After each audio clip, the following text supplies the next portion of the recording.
My name is Avery Saul Whitmore, 32 years old. My daughter had been counting sleeps to double digits like each morning was a rung on a ladder. 10. She wanted a bike. Paints with real tubes. Maybe a dollhouse with doors that actually closed. I wanted laughter that didn't have to fight for air. The house smelled like strawberries and frosting. Streamers fluttered when anyone walked by, like the room itself was applauding. Evan, my boyfriend, had been up since dawn stringing lights across the backyard. The kind of quiet man who builds joy without needing credit for it. Amanda kept checking the time, the way a small heart does math when hope is involved. They arrived late, of course. My father walked in with that practiced tilt of his chin, my mother trailing 2 steps behind like a shadow that learned obedience, my sister Laura with her husband and their children wearing the kind of matching outfits that double as alibis. No gift bag, no box, just a rough, slightly broken branch in his hand. "Amanda," he announced, smiling wide enough to show teeth, "your birthday present." The room caved into a polite hush. Amanda held the stick the way you take a strange dog's leash. Polite, wary. "I don't understand," she said. My father clapped once. "Expensive presents are only for other grandchildren." He laughed. Laura chimed in with a giggle. Her husband grinned. A couple of guests let out those airy courtesy laughs people do when they don't yet realize they're laughing at a wound. Amanda's face folded. Her eyes flicked to me, to Evan. "Why is Grandpa saying that?" Evan's jaw tightened. His hand found the small of my back, grounding me like a lighthouse in a storm. My mother stared at her lap. Laura's mouth curved with the kind of amusement that thinks it's invincible. "What the hell is wrong with you?" I asked him, low enough to cut without shouting. He shrugged, free as a man who has never had to apologize. "You don't deserve my respect, Avery. Why spend money on your daughter?" The laughter died, the way a candle surrenders to a window draft. Suddenly, helplessly, a chair creaked. Someone coughed. I could feel a familiar heat crawling up my neck, the old invitation to explode. I didn't take it. Instead, I smiled. I stood. I walked to the cake and picked up the knife. For a second, the room held its breath. Not because anyone thought I'd do something reckless, but because they understood I was about to do something final. I cut 2 perfect slices, one for Amanda, one for Evan, and set them in front of the only 2 people in the room who mattered to me in that moment. Then I turned to my father. "You are no longer welcome here." Silence pressed itself into the walls. Not awkward, not performative. The deep, seismic kind that means a foundation just shifted and nothing is going back where it was. No one spoke for 30 minutes. My father sat with his arms crossed, grin draining by degrees, as he realized no one would bail him out this time. My mother kept tracing the seam of her purse with her thumb. Laura refused to meet my eyes. Guests stood in clumps, pretending to check their phones, while the air recalibrated around a new law. Amanda sat beside Evan, picking at her cake with small, careful bites. She wasn't crying anymore, but she wasn't smiling, and somehow that hurt worse. Finally, he scoffed, leaning back like he expected the ceiling to applaud him. "Are you serious, Avery? Over a joke?" "You humiliated my daughter at her own party," I said, voice even, like reading a charge. "That's not a joke." "She's 10, he waved. "She'll forget by next week." Amanda lifted her head. "No, I won't." Something twitched across his face. Doubt, maybe, but it vanished quickly, buried under habit. "This family's gone soft," he muttered.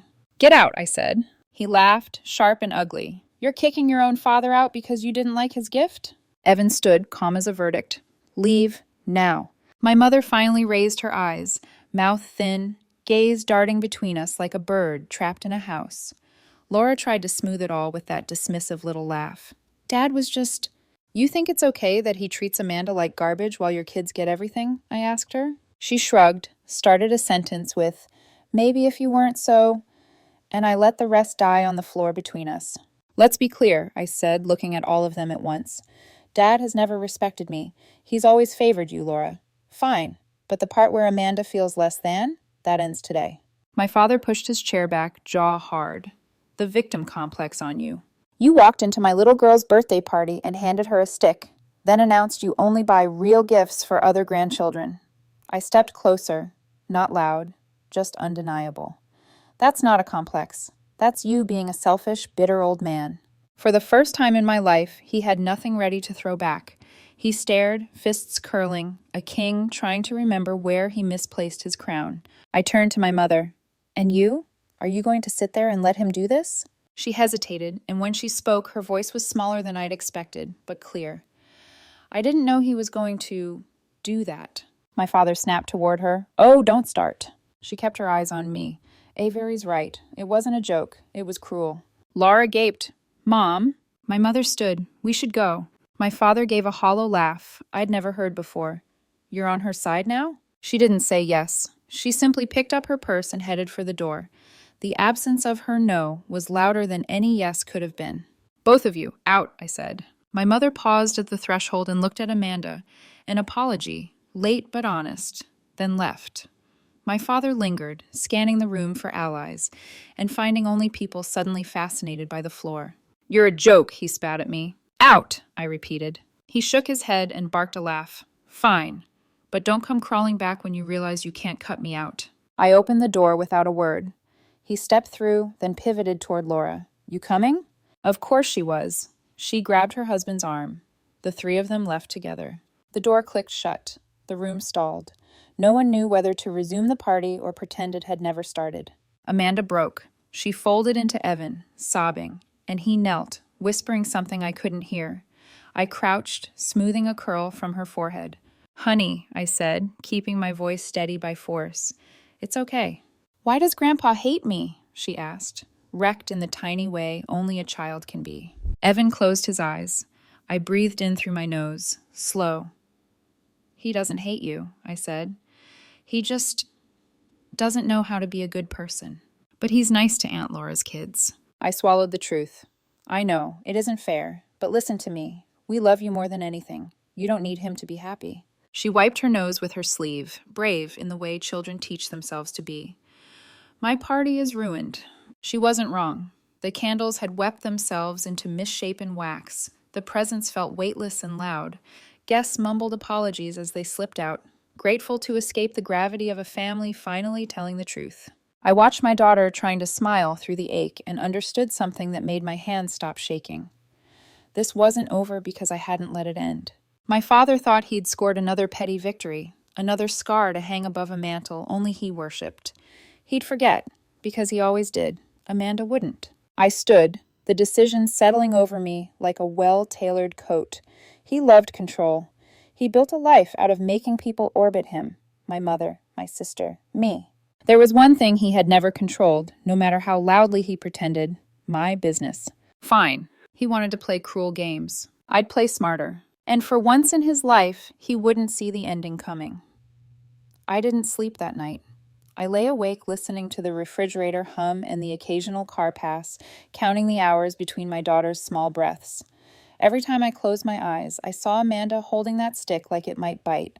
At 7:02 a.m., when the sunlight placed a careful rectangle on the floorboards, I made coffee strong enough to cauterize and opened my laptop. There are 1,000 ways to rage. The one that works best on men like my father is paperwork. By 7:18, my attorney Lena Hart was on speaker. Avery? I want every door he's wedged open closed, I said. Formally, finally. You're sure? He said I don't deserve his respect. He doesn't deserve access. Lena's keys tapped, steady as rain. He's not listed on the cap table or operating agreement, she said, but he's been parading. Like a peacock, I said. Remove his guest credentials. Revoke his proxy seat at advisory luncheons. Issue a written notice to the bank. No authorization to discuss accounts with him. Verbal, written, smoke signals, nothing. Copy, she said, clinical and kind. Anything else? Update internal security protocols. If he shows up, he's a visitor and he signs in like one. Or he leaves. By 8:03, the company intranet flashed an update. Access list revised. By 8:11, our bank liaison confirmed my father's name had been placed on a do not disclose flag. By 8:27, our board coordinator quietly removed his standing calendar invites to meetings he had never been entitled to in the first place. At 9:04, his number lit my phone. I let it die on the screen. A minute later, my assistant forwarded an email he'd blasted to 3 executives and a CC list of people who like the smell of power. Urgent! Loop me in on Wednesday's strategy review. I typed 2 sentences and meant both. Per corporate policy, and for the avoidance of doubt, Howard Whitmore holds no role, title, or advisory capacity within Whitmore Atelier, LLC. Do not engage, schedule, or disclose. Lena reviewed it, added a header, and sent it from legal. The reply all reflex in a dozen men's fingers retreated at the sight of the word legal. It took my father exactly 4 hours to sense the door closing and attempt to wedge his shoe in. He didn't call, he came. The third-floor elevator dinged at 1:13 p.m. My assistant, Mia, appeared at my office door, looking like a person who had just watched a thunderhead put on a tie. He's here. Offer him water, I said. Then tell him I'll see him in 3 minutes. And call building security, quietly. When he stepped into my office, he didn't look at the art on the wall he'd once claimed he'd helped choose. He went straight for the desk like a man onto a stage. What the hell is going on? He demanded. I leaned back, let my face be a lake. Be specific. I called the bank. They won't tell me anything. I called the board. Suddenly I'm not on the calendar. Your email. He shook his head, laughed in that way he uses when he feels the ground tilt. Cute stunt. It's not a stunt, I said. It's policy. You're not part of this company. His jaw clenched. I built this with you. I almost smiled. No, Dad, I built this. You built a story about it. You're ungrateful, he snapped. You'd be nowhere without my introductions. The ones where you introduced me as your assistant? I asked lightly. Or the ones where you told men twice my age that your daughter handled the pretty parts? His face blazed. Watch your mouth. Watch your entitlement. He took a step closer, palms flat on the desk like he wanted to push the furniture and me back. You think you can just cut me out? I already did. His breathing went uneven. For a moment, a flash of something that wasn't anger crossed his eyes. Confusion, maybe grief for a crown that had never been his. He stood straighter, tried the old weapon. I'm your father, and this is my company. He scanned the room as if the chairs might rise up inside with him. You can't erase me. You erased yourself the moment you sneered at a 10-year-old and called it a joke. He flinched so quickly he tried to hide it by scoffing. This again? For God's sake, she'll forget. She won't, I said, and didn't raise my voice. And I won't. Behind him, the door opened. Archer and Leah, our building's security, stepped in and took up quiet space. They didn't touch him. They didn't have to. He saw them and laughed, but it sounded hollow in this room. Are you serious? This isn't your house, Dad, I said. This isn't your business. You have no authority here. You never did. He looked from me to Archer to Leah, back to me. For the first time in 32 years, I watched the math in his head return a sum he didn't like. No leverage, no wife at his shoulder, no son to bully, no daughter to perform obedience. You'll regret this, he managed. The line he loves because it always buys time. I already regretted giving you the benefit of the doubt, I said. This is a correction. His voice dropped, aiming for menace. You need me. I smiled, not unkindly. No, Dad, I never did. He puffed his chest, telegraphing the swing that would never arrive. It was performance. The theater was bad, and the audience had left. He opened his mouth, about to throw something sharp, when the door swung again and changed the weather. My mother stood there, small purse clutched in both hands, spine straight in a way I realized I'd never seen. Howard, she said, calm, and it stunned him more than any shout. Come with me. He frowned. What are you doing here? Avery, she said, turning to me. Can we speak for a moment, alone? I nodded to Archer and Leah. Give us the room, please. When the door closed, my father rounded on her. What did you tell her? She didn't answer him. She looked at me. I'm sorry I didn't stop him yesterday. You could have, he spat. She flinched, then breathed like a swimmer who'd found shallow. I'm not here to argue about yesterday, she said. I'm here to talk about tomorrow. I crossed my arms. Go on. Her hand trembled, and then it didn't. I want out. My father actually laughed. Out of what? This, she said simply, waving a small circle that managed to include him, his anger, and the life he kept insisting was inevitable. I've been silent for decades. I watched you play favorites. I watched you tear her down because you couldn't stand that she built something you didn't. I was afraid of losing the house, of starting over, of being alone. She looked at me. I'm not afraid anymore. My father's color changed. Barbara. She faced me, and I saw it. No wobble, no apology. If I file, she said, will you help me? My father slammed his fist against the desk. The pen tray hopped. This is your fault, he hissed at me. You've poisoned her against me. Dad, I said, almost gently, you did that yourself. He stared like he didn't recognize the room, then barked. You walk out, Barbara. You get nothing. Not a cent. I tilted my head. Are you sure about that? He swung his glare to me. What's that supposed to mean? You never handled the finances, I said. You barked orders and assumed control was the same as competence. Don't talk to me like... Don't interrupt, I said, and he actually stopped. I tapped the desk. Our legal team did some housekeeping. Turns out you took out personal lines of credit, Dad. You bent the banker's ear about our business and assumed I'd cover it when the balances came due. He tried to mask the micro-panic with a smirk. Bluff. Call the bank, I said. Ask what happens when payments stop. I let the implication sit. Spoiler, they don't come for me. He looked at my mother. Don't do this. She met his eyes and, God help me, I felt pride. I've already spoken to counsel, she said. Everything in my name is mine, half the house, half the savings. And given the last 25 years, my attorney thinks I'm entitled to more. He opened his mouth. Nothing came out. It is a particular silence, the kind that descends when a bully realizes the bell has already rung and no one is staying after class. My phone buzzed. Evan. We took Amanda for ice cream. She's grinning sprinkles at strangers. A breath I didn't know I was holding left my body. That was the only outcome I cared about. I looked back at my father. It's time to leave. He stared at me. Anger, confusion, and something I recognized and didn't have a word for, maybe the gravitational memory of a throne being carried out of the room. He squared his shoulders, then sagged, just a fraction. You'll regret. I held up a hand. We're done. Archer opened the door as if he'd been listening for that line. My father didn't fight. He walked out, every step the sound of something old cracking. My mother lingered. Thank you, she said softly.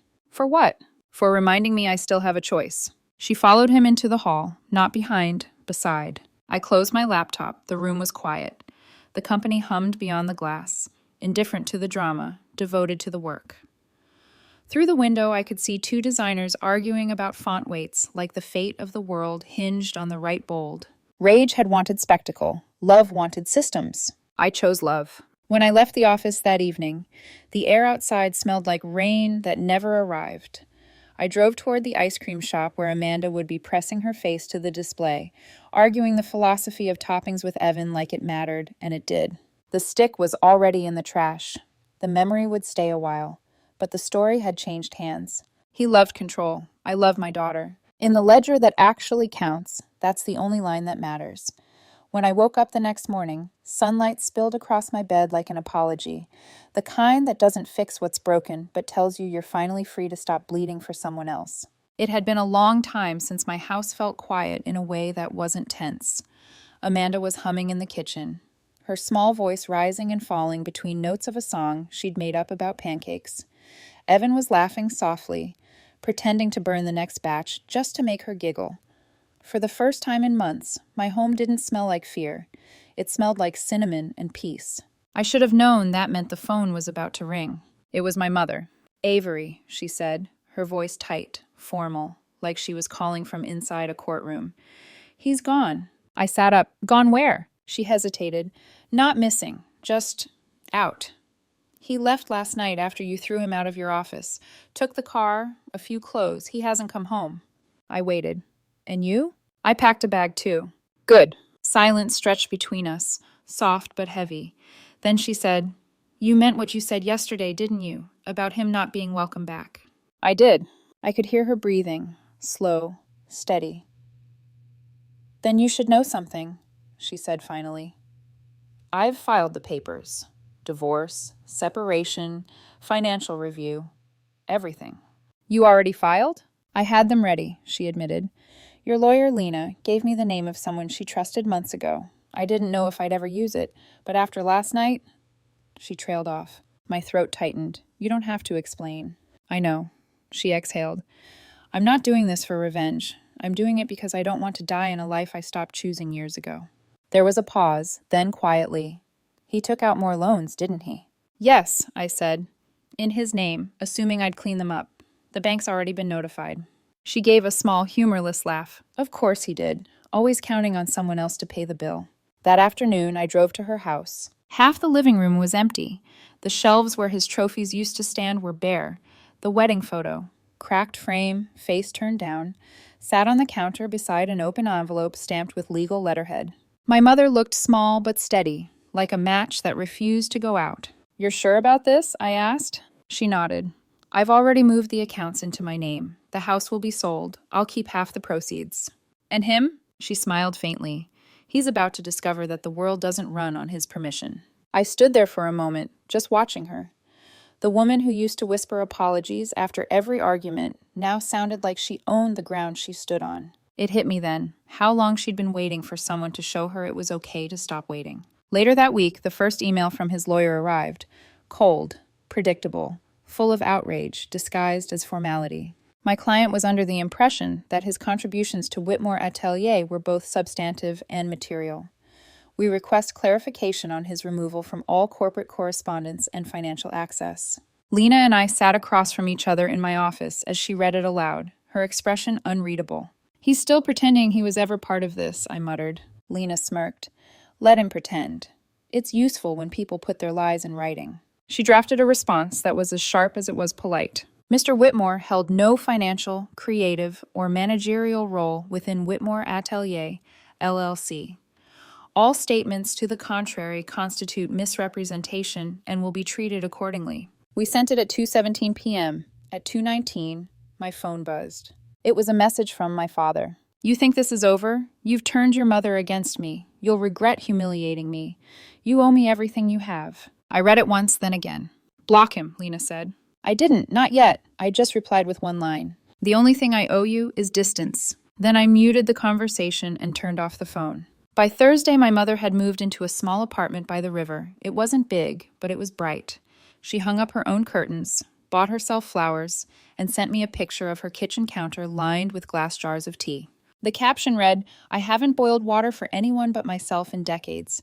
It feels strange and right." I cried in my car before driving home. That night, Evan handed me a glass of wine and pulled me onto the couch.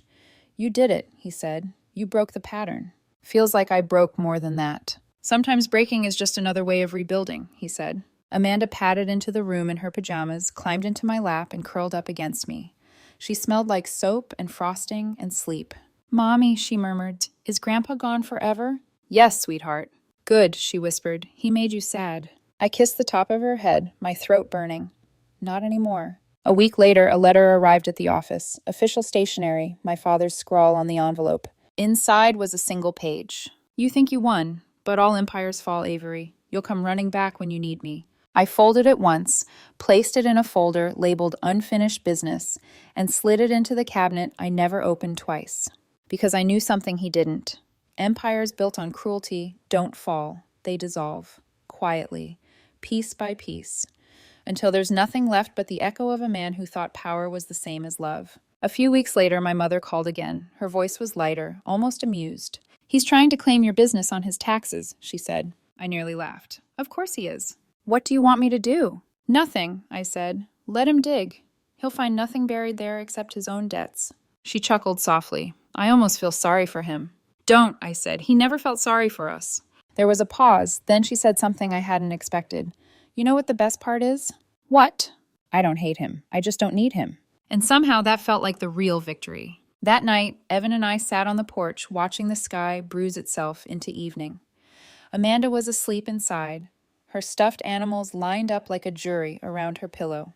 "You okay?" he asked. "Yeah," I said, taking his hand. "For the first time, I think I am." "Good," he smiled. "Because something tells me your father's story isn't over, but ours doesn't have to stop for him." He was right. Because some stories don't end with revenge, they end with release. The next chapter wasn't about him anymore, it was about us. By the time spring came around, everything had changed. Not all at once, but the way ice breaks quietly before anyone hears it. The papers were filed, the accounts separated. My mother's name was finally hers again. And for the first time in my life, there was no one pretending to control everything. No one claiming credit for my work. No one calling love a debt. The silence that followed wasn't empty, it was earned. The first person to break that silence was, of course, him. He left a voicemail one Sunday morning. I was folding laundry with Amanda humming in the next room when my phone buzzed. His voice came through the speaker, hoarse, brittle, smaller than I'd ever heard it.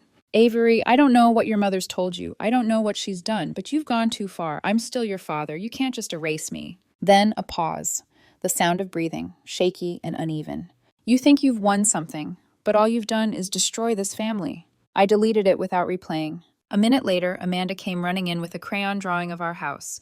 Big blue roof, a tree, a stick figure family, me, Evan, and her. 3 smiles, no ghosts in the background.